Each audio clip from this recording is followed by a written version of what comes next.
Adam here, Going Overland. Yeah, thanks for tuning in this week. Big shout out to all you guys supporting our channel. It's been fantastic. It's been incredible the support we've got. Really appreciate it, guys. So give us a thumbs up. Leave us a comment if you want to know anything about this week's video or anything else that we've been doing. Yeah, let's get into it. So this week we want to give our honest review on this Itech World lithium battery. We don't get kickbacks from them. We paid retail price. It was on a sale, so you could say full price. We have no association with them. Like most things that we do on this channel, it comes out of my pocket, and I want to keep our channel like that. I do like the fact that I can give honest opinions on the things that I buy and I enjoy and I look at. Look, I've been throwing a lot of things back. A lot of sponsors wanted to jump on. A lot of companies. And yeah, 95% of that stuff I just have no interest at all. And then another 4.5% of that stuff is stuff we already got. So I'm not wasting gear and it feels like a waste to replace something that's working well that we've already got. So yeah, I'm going to keep our channel as honest as I can and show you guys the things that I think really matter.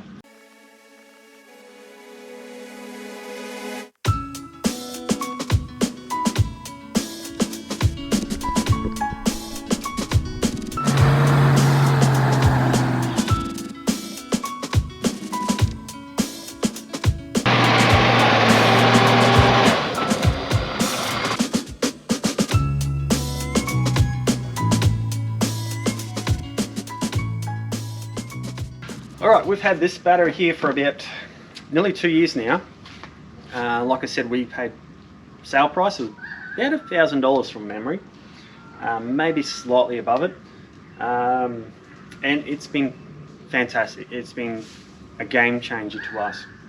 So the main reason we upgrade to lithium is because our 1-year-old AGM battery, it died completely. It would not run the fridge for 2 or 3 hours without sunlight on the solar panels. So we had to change battery anyway.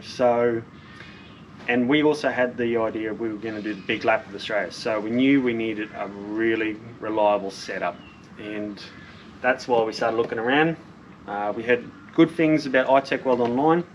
So it's a big risk spending that much money on something that you don't really know about a lot about, but it's paid off in the long run. It's been a game changer, like I said.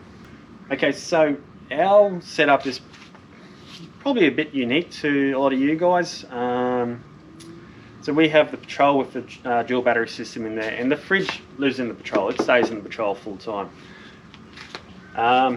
We bought this thinking we'd be running the charger for all the drones, the GoPros, the laptop.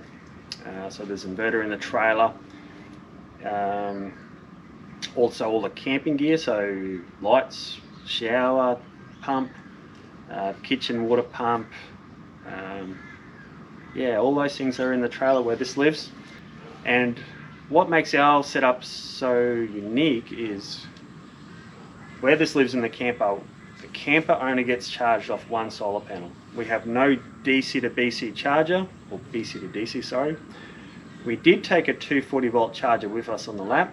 We used it a couple of times, but mainly that time it was charging the car battery. We charged it once and it put 20 amps in its battery, and at the same time this battery was also charging our Ryobi battery. This battery took 20 amps total, so it didn't require a lot of charge.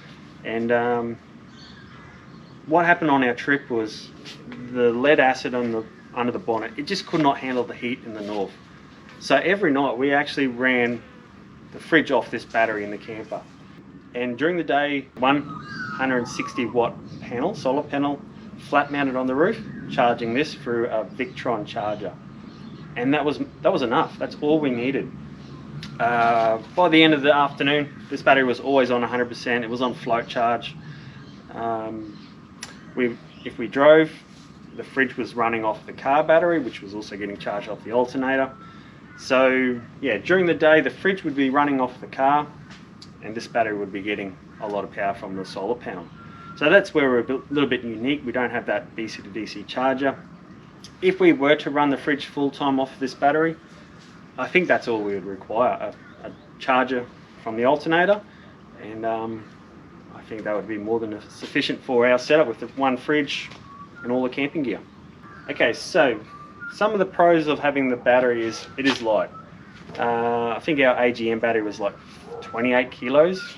This is about 11 kilos, I think. So you can pick it up with one hand. It just comes with a little holder, quite easily with one hand.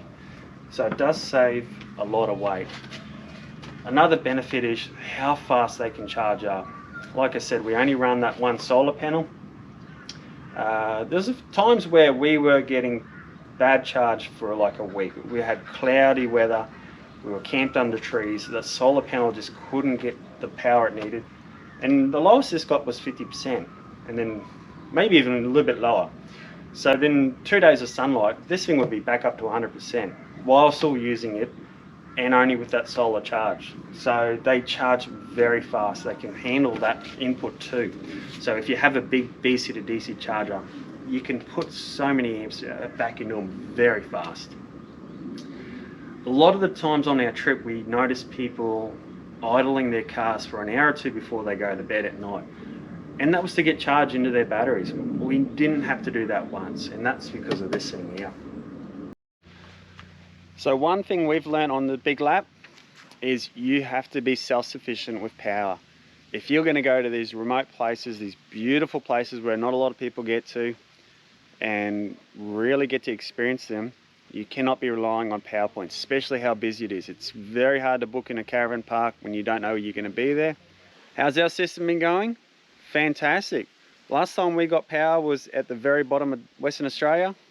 I think that was 2 months ago, maybe more. One of the things I did add to it was they come with bolts where you put your positive and negative terminals on.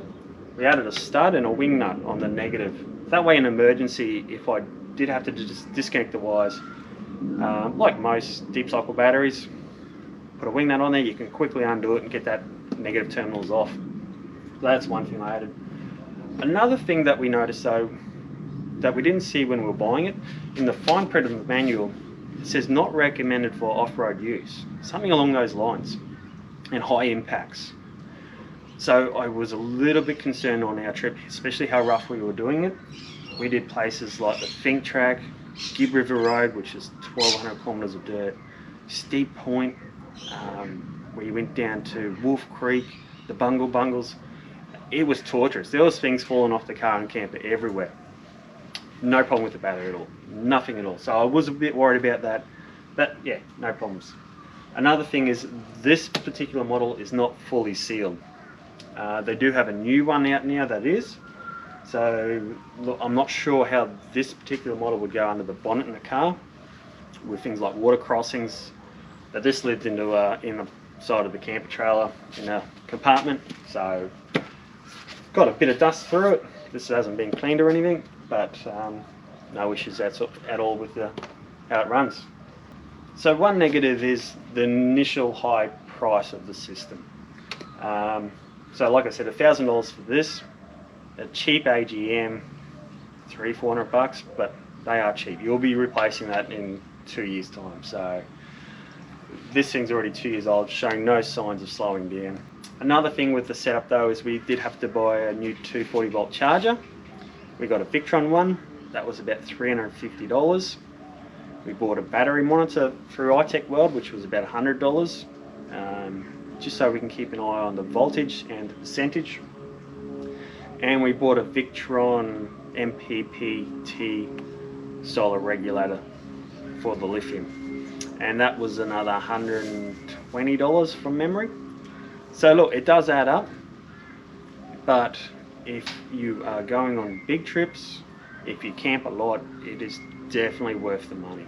So I can see why a lot of people are still hesitant to do it. It is a big cost, but for us, once that cost was down, like I said, 2 years on, we have not had to put anything else into it. It's been a great setup, and it'll probably last quite a fair few more years, I reckon. So, Mary River Wilderness Lodge. Yeah, for you campers, definitely good place to kick back, cool down. Dry ring, if you need to, charge up all your batteries. That's what we're doing, getting everything 100% before we hit the next stage. The main thing is the fridge. And I've looked at the app for our charger. We're using about 25 to 30 amps per 12 hours running that fridge. That's how hot it is at night. It just runs constantly. I don't know if it's a problem with the fridge. I don't think it is. I think it's just, it's set for, you know, 16 below zero. And it's 28 degrees at, you know, 11, 12 o'clock at night. Another thing with this battery is it is compatible to go into any charging system. So what that means, if this got down low enough and we were worried, we could run jumper leads off the starting battery to this battery and put charge directly into it. We might not have the voltage to get it to 100%, but it could get up to 80%, and then we're laughing with the solar, we could get that up to 100%, no worries at all. So that's another thing why I wasn't too worried about not having a DC to DC charger. So let me just tell you, up here in the northern part of Australia, it's hot even in winter. And right now, we've got a lot of shade of all these trees up above us. Have a look at this. We've got about an hour of sunlight, direct sunlight on the panel. So we've got 2 solar panels on the trailer and 1 portable one on the carry on the roof racks. So with that one, we're just chasing the sun. And after 4 days of being in the shade, a lot of shade. Okay, what's the lithium battery on? It's on about 85%. So on the trip, friends of ours that we met on the road, they had a 95 litre fridge in a very small compartment on their camper trailer. And their battery system just could not handle it, especially when it started to get a bit warmer.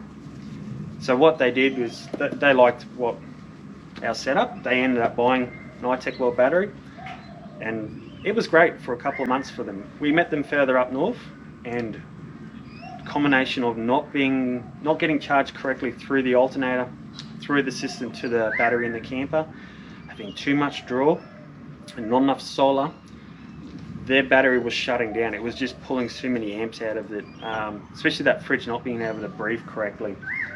So we met them at Lake Argyle, and with our 240 volt charger, we went up to the shower block, plugged it in there because we didn't have powered sites, and within 2 hours, this battery went from, not this battery, their battery went from being shut off to 100% fully charged. Now my charger was hot to touch, it was hot.